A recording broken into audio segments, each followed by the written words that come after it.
On June 25th, people unknowingly hand you scripts that were never written for your role. There is a strange theatrical fog descending with this new moon. It's subtle, but it's already begun. People are starting to speak lines that don't fit the conversation. They bring up things out of nowhere. You'll notice it. Someone says something oddly timed, strangely sharp, or weirdly familiar. Not malicious, not random, but definitely off. It's as if they're pulling phrases from a play you're not part of. Or worse, reading a version of your story that was never actually written. You might be in line at a store, and someone makes a comment that hits you deeper than it should. A text comes in, and it feels loaded, but you don't know why. Someone you trust gives you advice that rubs you the wrong way, not because they're wrong, but because they're tuned to a different signal entirely. Right now, people are saying things they don't mean, with voices that aren't fully theirs. This is what happens when the field goes fuzzy, when the energetic teleprompters go haywire. People around you become walking reflections of someone else's mood, someone else's thought form, someone else's unsorted chaos. They carry echoes, and those echoes get projected right at you. And here's the thing. If you're not aware, you'll start replying. You'll accept the script. You'll start reciting your lines in a play that isn't yours. And once you speak from a role, even for a moment, it becomes a thread that sticks. Every reply you give to a false script makes it harder to remember your real voice. You are not here to act out someone else's storyline, but if you don't step back, stay still, and observe, you will get swept into their production. During this moon, even the most well-meaning conversations can become energetic bait. You'll want to respond.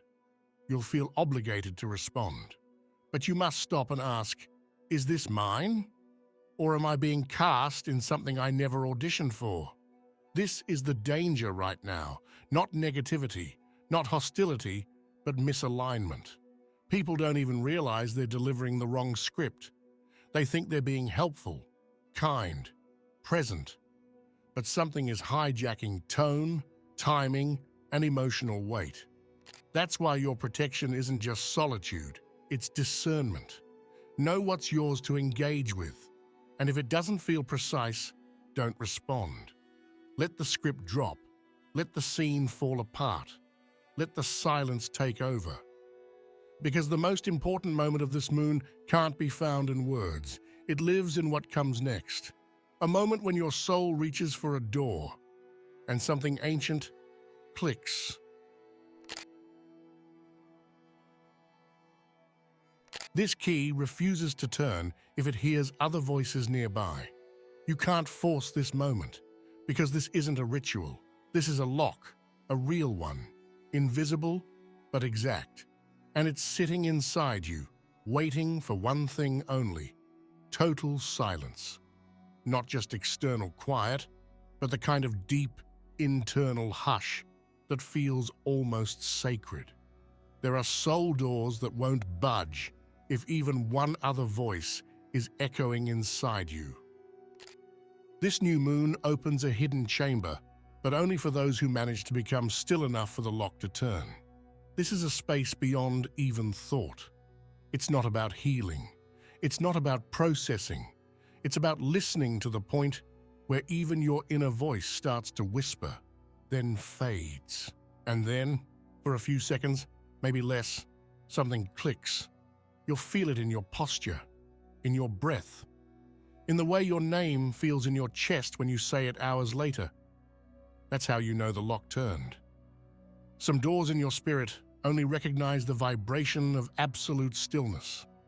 And this is why even one conversation, one voice, one glance can cost you the moment.